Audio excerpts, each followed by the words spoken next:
Invite చేసి దీని గురించి మనం ఒక్కరము ఇద్దరము పోయి వాళ్ళకి ఎక్స్ప్లెయిన్ చేస్తున్నాము, వాళ్ళని మోటివేట్ చేస్తున్నాం. కానీ ప్రోగ్రాంలలో కూడా ఇన్వైట్ చేసి ఏమైందంటే వాళ్ళకు కూడా కొన్ని విషయాలు తెలుస్తుంది. కాబట్టి మీరు చాలా ప్రోగ్రామ్స్ చేస్తున్నారు, గాజు వేసే ప్రోగ్రామ్ కూడా పెట్టుకుంటా ఉంటారు.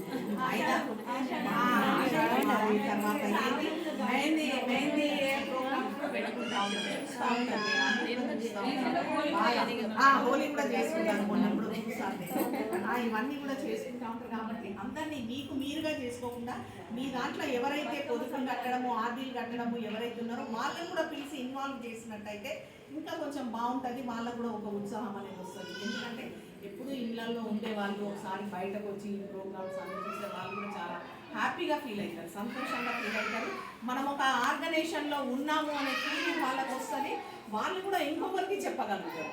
వాళ్ళు ఏం చేస్తారంటే మేము ఇట్లా వెళ్తున్నాము, మేము ఇక్కడ అక్కడ డబ్బులు కట్టినాము, మేము ఇట్లా పొదుపు చేసుకుంటున్నాము, ఈ సంస్థ బాగుంది, దాన్ని ఇంకా మనం డెవలప్ చేయాలి అనే ఆలోచన ఇక్కడికి వచ్చిన తర్వాత వాళ్ళకు కూడా అర్థమవుతుంది. కాబట్టి అట్లాంటి అవకాశం వాళ్ళకు కూడా ఇస్తే బాగుంటుందని నా అభిప్రాయం.